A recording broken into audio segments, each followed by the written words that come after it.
Okay, maybe I have to get this. All right, give me a second, guys. We're trying. We're trying something new. Let's see if this actually works. Okay. Okay, so in order to stop recording videos for you at midnight, we're gonna teach you, and I'm gonna record here at the same time. So those of you in here, if there's other things that you would rather be doing, I really don't care. Just don't bother me so that, and then because you'll have access to this recording too. So if you want to go back and watch it later, you can. What? What are we supposed to do? What's today? Chapter 6. So you have a quiz that's due today that's over this. It's going to start talking about public opinion. Okay, which is why I want to make sure I get this lecture in today. Y'all do need to be aware though that your first mini paper, your first essay, is posted into D2L. Don't look at me like that, Kayla. You got 3 of them this semester. The 24th. Oh, that's 2 weeks. It's 2 weeks. Oh. It's 2 weeks. But I'm going to tell you right now, these essays will be the difference between whether you get an A or a B in a class. No. I promise you. These essays will be graded very hard. Right? Because you need to be able to prove to me that you understand conceptually what we're talking about on some of this stuff. Is there any format Chicago style. Chicago style formatting should be Chicago style. If you don't know what that is, go to Purdue Al. It's in the instructions. There's a rubric with the instructions on D2L. So pay attention to the rubric and see what the rubric says, because that's how it's going to be graded, right? Some of y'all, because you know that we did the first discussion board now, you had I forget who it was, but it was "Hi, Caitlin," in your reply. That's wasted words. Don't do that. Okay? I'm dead serious when I tell you, your essays, you have 800 words. Okay? If you are wasting words, it will count against you and it will hurt your grade. Okay? Every single word needs to have value. All right? That doesn't mean that you can't use adjectives to describe things, but don't be using 4 adjectives when 1 suffices. Got it? Wonderful. All right, so we're going to talk about public opinion today. Look at that. So we're going to switch there, and this should all work. All right. So public opinion is basically an attempt to measure how we feel about a variety of things. Okay. That's really what public opinion is. A political scientist, and this is a political science class, right? That's basically their aim. Their aim is to try to figure out how the public feels about a variety of things, and then what sort of the best course of action is given how the public feels. All right. So with our system, with our democracy, with our republic, with the consent of the governed concept, which we should know now from Unit 1, right? Democratic government should reflect the will of the people, because it's we the people, we have the power. Therefore, if we the people have the power and democratic governments should reflect what we want, they need to know what we want. And so that's where public opinion comes in. Okay. That being said, public opinion is going to be flawed in a wide variety of ways for a wide variety of reasons. One, you have inaccurate sort of knowledge, right? Or the individuals that are being asked their opinion, the public, has a lack of information or a lack of knowledge about a subject. Okay. 2, and we'll get into this more in a little bit. You can have questions within a public opinion poll that are just bad questions.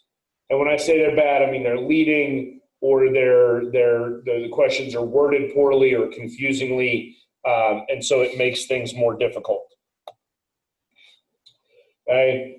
Some key terms here. So public opinion, that's just the values, the attitudes that we have. Like that's how we think about things. Values are our sort of beliefs, right? Specifically toward politics. Then ideology is like all of those beliefs together, right? So the ology is the encompassment of all of those beliefs. And so everybody, whether they recognize it or not, we all have a political ideology. Some of your ideologies might align well with an individual party, some of them will not. And then an attitude is a very specific feeling about a specific event or person or whatever, right? Different than a value, because a value is a little bit broader, right? It's a basic principle that helps make up your ideology. Right, so that's simply an image of Charlottesville. If you don't know about that, that was what started out essentially as a I don't even know how to phrase it, because depending on how you feel about things, you could say that it was a white supremacist rally. A lot of the people involved in it would not say that it was a white supremacist rally. They're not about white supremacy. But ultimately, it's sort of indicative, or it's representative of sort of the extremes of public opinion in this day and age, and how we feel and how we interact with one another as a result of public opinion. All right. So studying public opinion, again, this is something that a wide variety of groups within our government do. Because they want this information, they need this information. And then when you look at public opinion is generally broken down, is the word up there, by demographics. So the word's not up there, but demographics are basically how we group people together. So race, gender, age, political ideology in terms of partisanship, like all of these are different ways that we group things. So you might see that a public opinion poll says like 90% of people approve of Trump's handling of the coronavirus, right? Well, that would be like 90% of Republicans, right? And it would be like 6% of Democrats, because the Democrats hate him.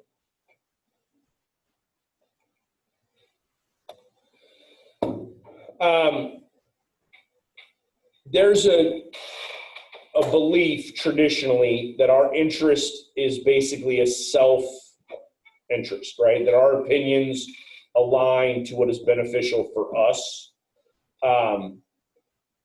There's sort of new evidence that says that that's actually not always true.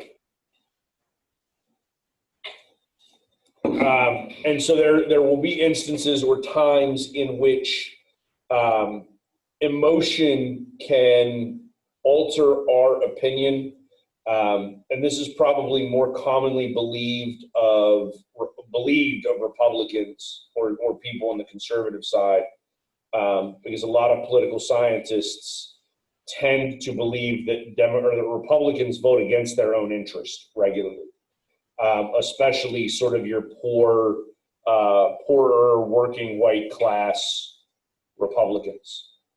Because the belief is that the Republicans don't help poor people.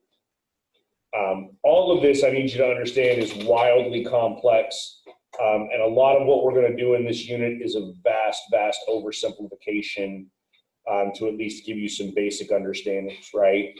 But the idea here then, or what you need to understand basically from this slide, is that public opinion is not always rooted in your self-interest, and you don't always do things that are in your own best interest, because sometimes emotion gets in the way, right? And hopefully that makes sense to you, right? Because you might have a friend that has like done you wrong, but then you really care about that person, and so you like still stay friends with them. That's not in your own self-interest. They gonna hurt you again, right? Like if your boyfriend cheat on you, and then you're like, oh, he's changed, right? I love him. No. Oh, did you cheat, Diego? No. See, here's the thing, but this is my point, right? Like you take them back, You take them back because emotions can override self-interest. And if you don't believe that, go look at anybody that's in an abusive relationship. Because they are emotionally invested into that, and even though it is against their own self-interest, they generally stay because they're like, oh, it'll change. It won't be the same. So you need to understand that emotional responses can have a drastic impact on all of this. Okay? As far as a general American ideology go, we actually have a sort of all-encompassing, broad American ideology or American sort of system of values. And so some of the things that play into that, first and foremost, is liberty. And liberty is a word you'll hear me say over and over again throughout the course of this class. You need to understand that that word is just a synonym for freedom, right? Liberty and freedom are the same thing. Now, I'm gonna take out one of your discussion boards from this unit because there's an article I want you to read from Time Magazine that talks about this concept of liberty and freedom and what it means. Because while we believe in liberty, and it is a core principle, Democrats and Republicans, or liberals and conservatives, define liberty differently. They define that freedom differently. And so that's really important for you to understand. Okay? Equality. We believe in equality, which is not to say that we believe in equality of outcome. We believe in equality of opportunity.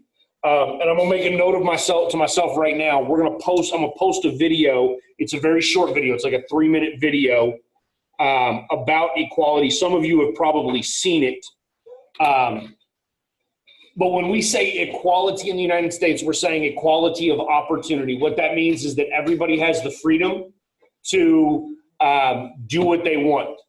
However, we do not have equality in the sense that if the metaphor is like running a race, right? Or if the metaphor is getting somewhere, right? Like, let's just say that the goal is to get to school, right? Everybody has the opportunity to get to school. Doesn't matter how poor you are or where you live. Everyone in America theoretically would have the opportunity to come to George Range.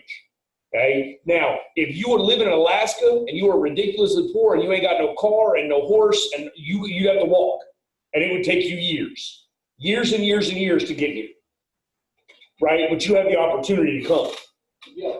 Okay? That's different than equality because obviously the kid that lives right there at the corner of Burnett and 762, you know, in Bridlewood, like that kid can walk here in like, what, 10 minutes? Not even.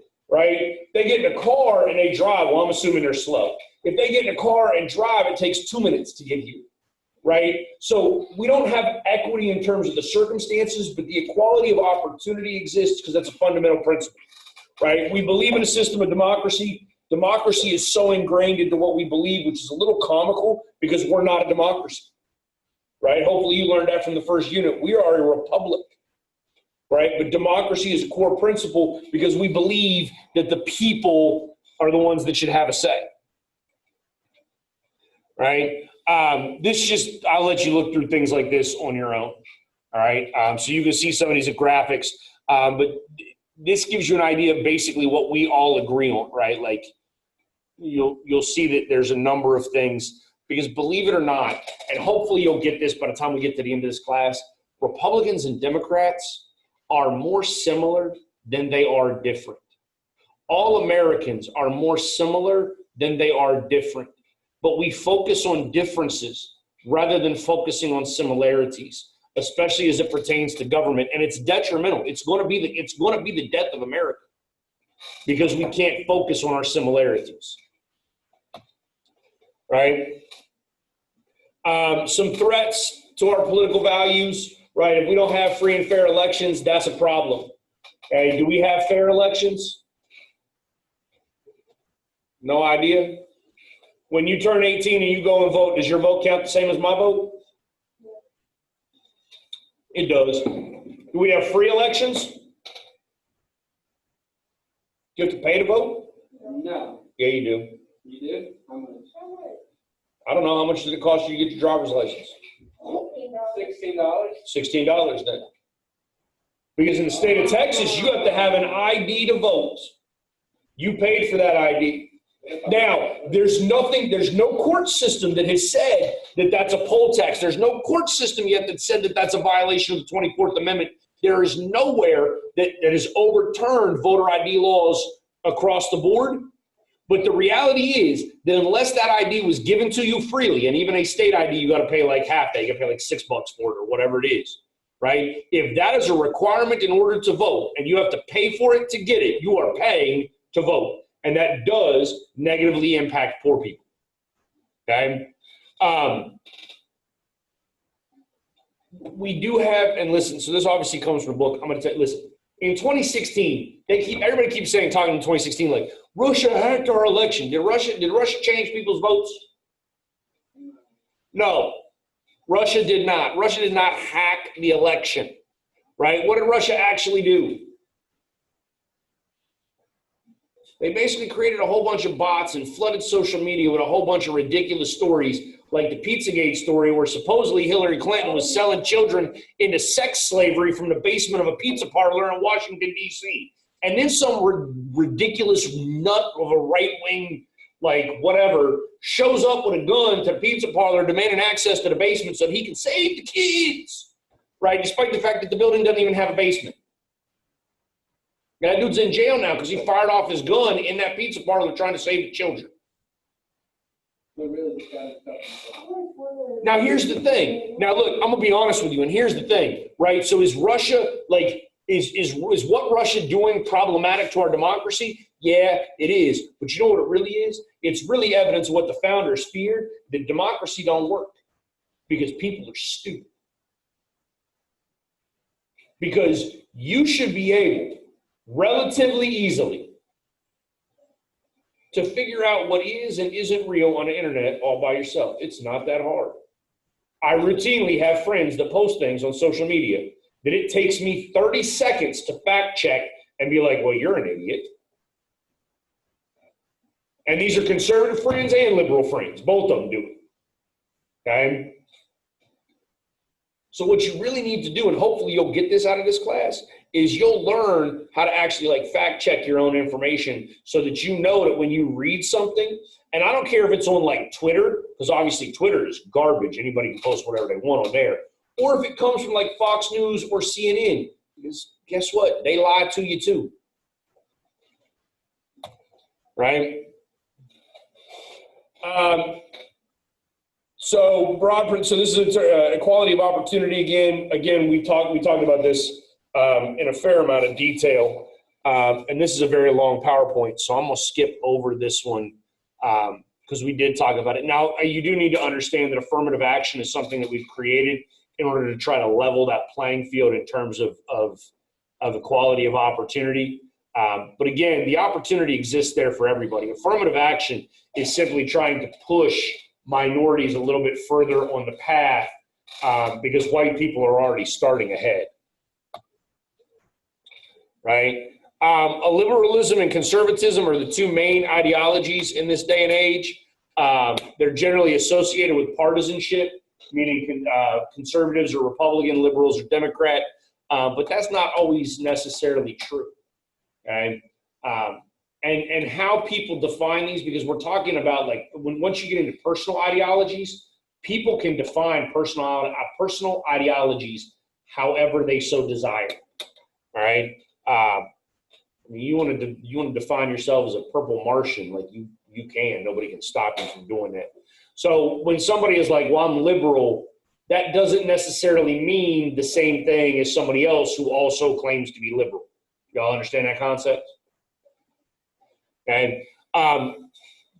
But in order to like define it for you, we will sort of try to provide the broad definition here, right? But again, like I admitted to you earlier, this is sort of overgeneralization. So when you look at liberals, liberals are generally people who want the government to be more involved in things, right? Like this is an underlining difference between liberals and conservatives. Liberals think that government is the solution to your problems.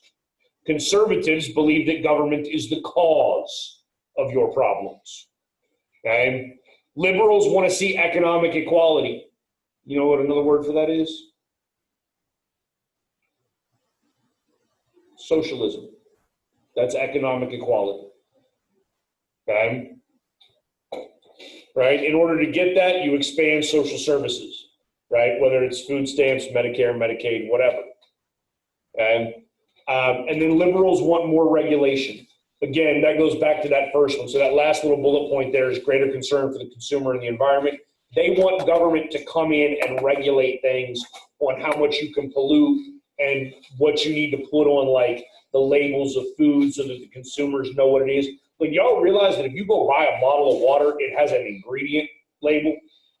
Yeah, I learned that in food science today. Did you really? Yeah. Waters have labels on them. Yeah. Like actually.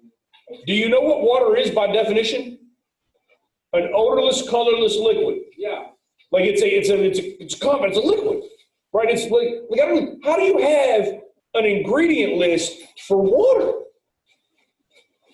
Ingredient 1, water, and that should be it, right? But that's one of those things that liberals want. Okay, some of their domestic issues, right? Again, they're advocating for the poor, minorities, things like that. More involvement. We talked about that. In terms of foreign affairs, because this is a separation we hadn't talked about, liberals tend to be more pacifists. They want more sort of dialogue between nations. They're huge on things like the UN, right, and Amnesty International because those help the people.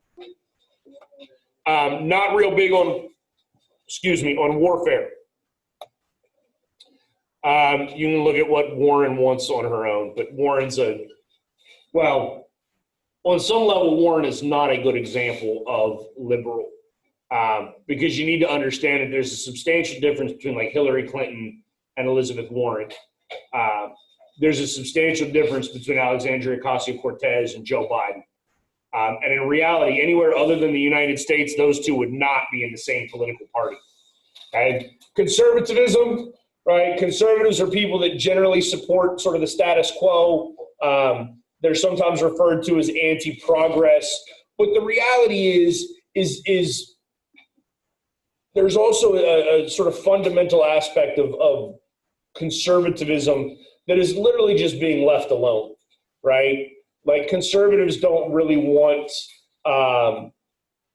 governmental involvement in a wide variety of things, except probably when it pertains to like moral issues, right? Because conservatives believe in like traditional moral values, and they definitely don't want moral progress. So they do tend to want the government to be like the moral police, which is alarming for all sorts of reasons. Right, so they're opposed to all sorts of redistributive policies, all sorts of governmental regulation. They generally favor low taxes. They favor, again, traditional moral issues. As far as foreign power goes, they're more militant. They're more hawkish than dovish.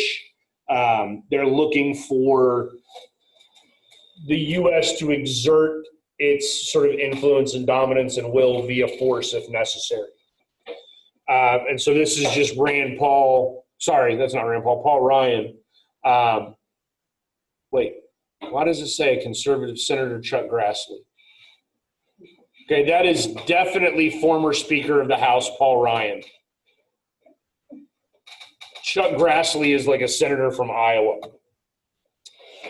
There are other ideologies that exist in the United States. Libertarianism and socialism are probably two of the good examples because they are broad ideologies that encompass everything. If you met a true socialist or a true libertarian, they would have a response to any inquiry you gave them, right? So, for instance, if you met a libertarian and you ask a libertarian about abortion, for instance, right? Libertarians would probably be okay with abortion because that's personal freedom And if you want to abort a fetus that's in your stomach, knock yourself out, right? The government shouldn't be involved one way or the other, right? But by the same token, libertarians would be like, you want to sell a kidney? Go ahead, man. It's your kidney, right? Somebody willing to buy that for $25,000, you knock yourself out, you make a quick 25K. You know it's illegal to sell your organs, right? Really? Yes, it's illegal to sell your organs. No, it's illegal even on Craigslist. What? No, it's illegal to sell your organs everywhere. Well, you could list it as a dog and then, you know. Kaylee, you don't, are you one of them people that think, what is it, Wayfair is selling children? Hey, anything y'all, listen.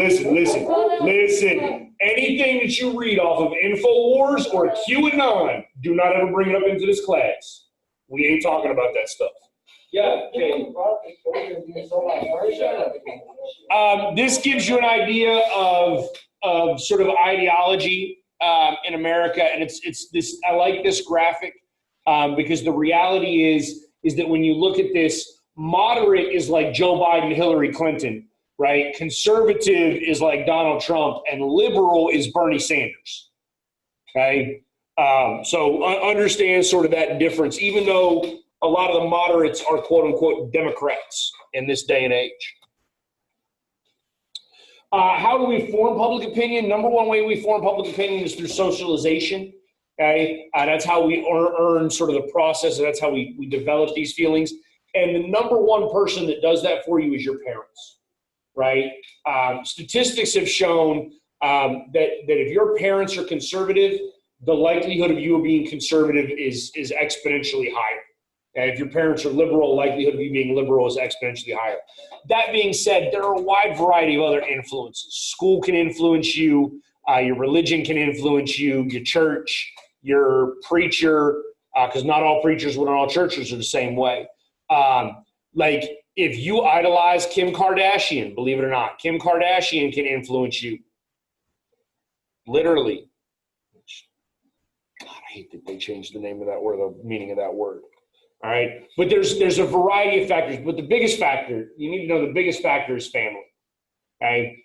School is probably the second biggest factor because you're going to go to college. And when you go to like real college, like obviously this is college, but when you go to real college, when you go to a 4-year university, you're going to all of a sudden be around people that have had a different life than you have. Like they didn't grow up in Greatwood, right? They might have grown up in a foster home, or they might have grown up with only one parent, right? Or they might have grown up, they might have grown up in a situation where they were raising their 5 little siblings because mom and dad were both working all hours of the night, right?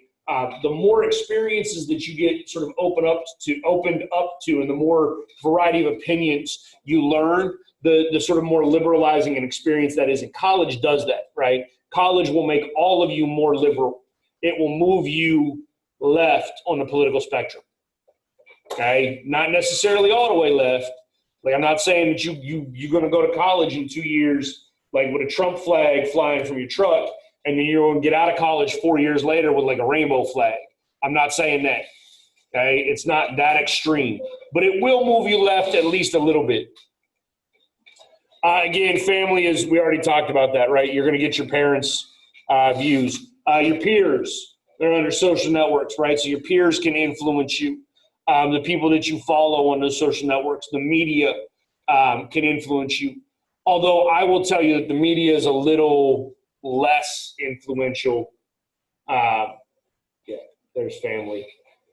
We already talked about education, again, because there's a lot of slides here. I'm going to try and click through some of these relatively quickly. Your race and ethnicity, that's just because of the community that you're in.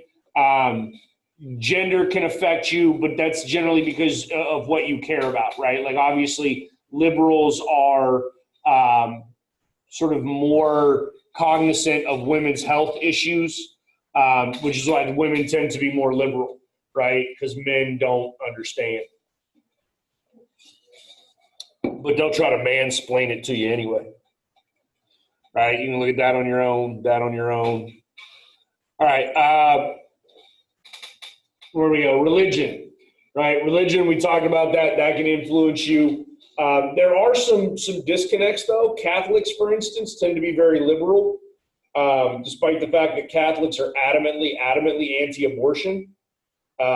So also understand that as we talk about these things, there's not going to be well, I don't want to say there's not. I don't know of anybody that just snugly, like, neatly fits into one of these two categories, right? Whether it's liberal or conservative, right?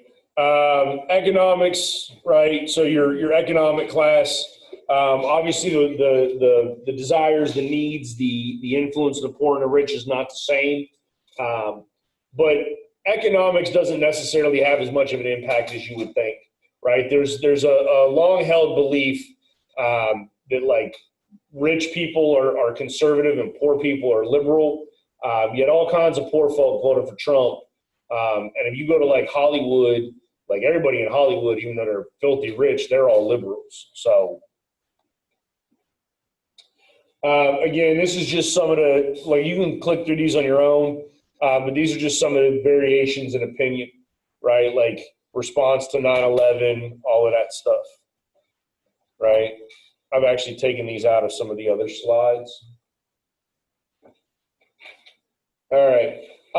Changing public opinion, right? So how does public opinion change?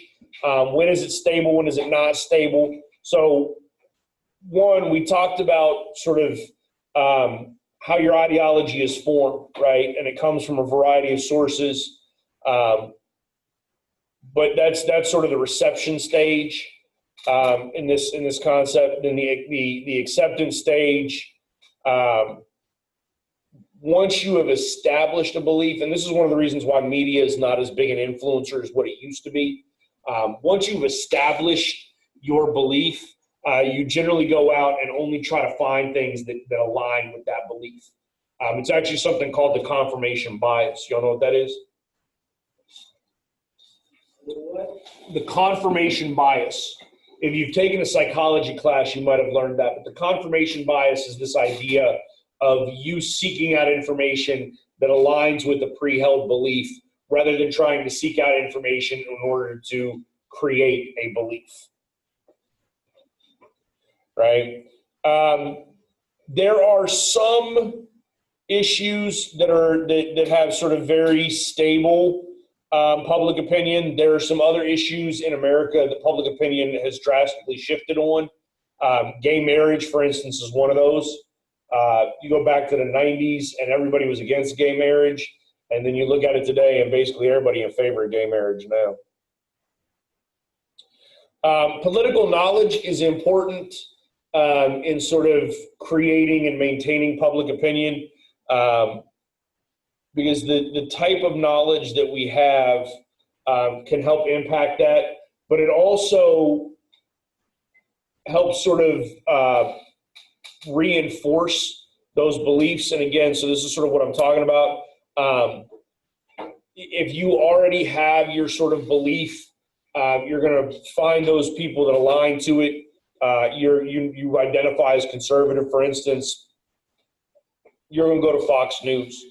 The less knowledgeable the individual, the more that their opinion can be influenced, because their ideology is generally not as strong, because they just don't have the political knowledge, right? They don't have a clearly defined sort of sense of structure.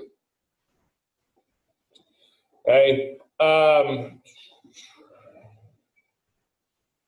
Yeah, this is just talking about some of the things that shift. And there's always going to be shifts in public opinion. Okay. As far as our political knowledge goes, like, sadly, we don't have any.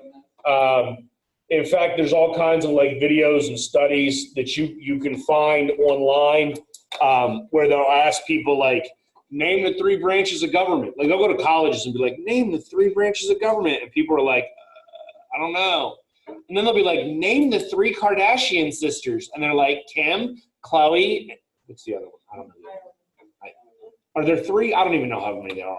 Right? But it would be like name the 3 Stooges, right? Like Larry, Moe, and Curly. Like, everybody can do that. But then you're like, name a sitting senator.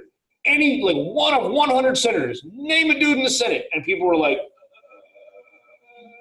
I don't know. Right? Like, it's alarming sometimes how little political knowledge Americans have. And so as a result, because they're not knowledgeable, right? Like they watch a 10-second video sadly, it really is like 10 seconds now because sound bites have gotten so short.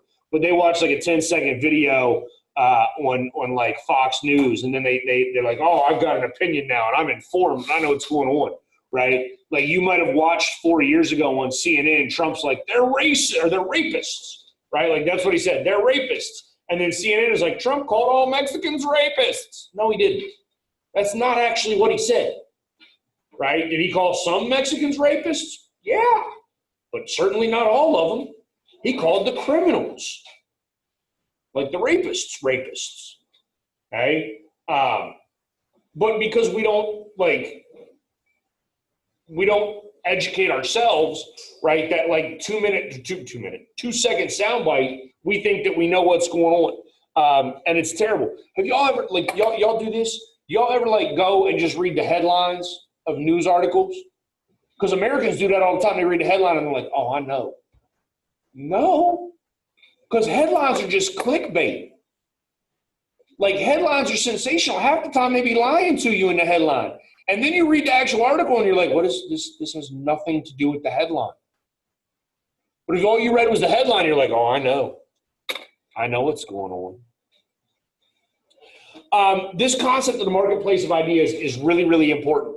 And in fact, if there's just a handful of things that you get out of my class, like when you leave here, I want you to understand this marketplace of ideas.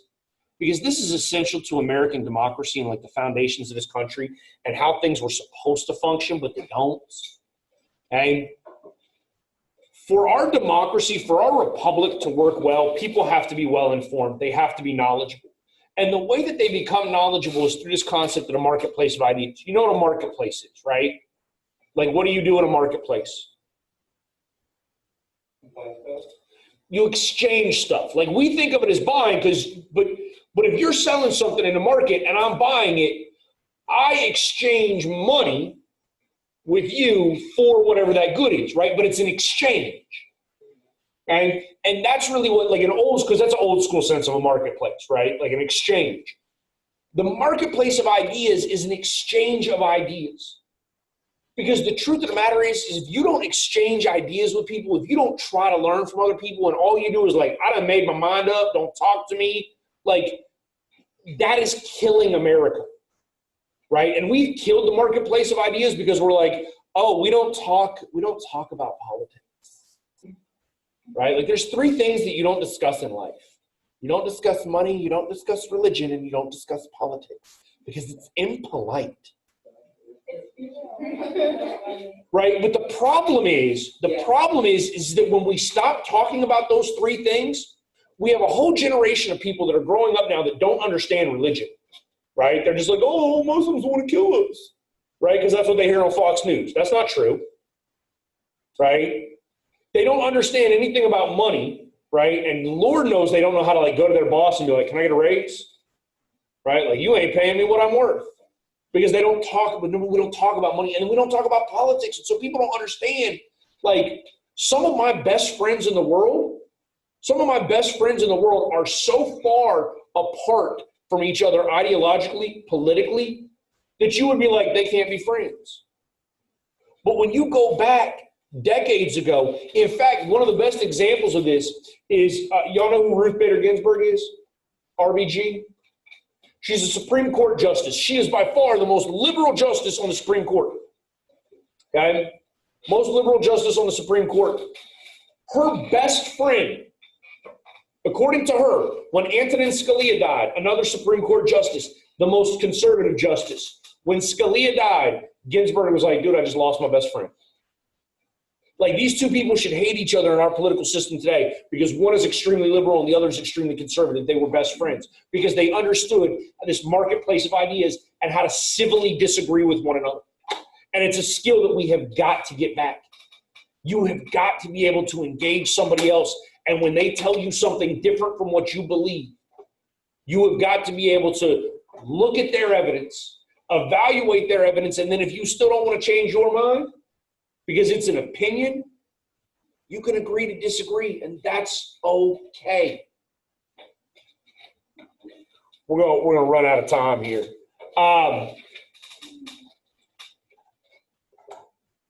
What time we get out of here? 11:55. I got 4 minutes. I've still got like 30 slides, 35 slides. Yeah, we ain't gonna get through 35 slides in 4 minutes. So here's what we're gonna do then. Okay, we're gonna go ahead and stop here.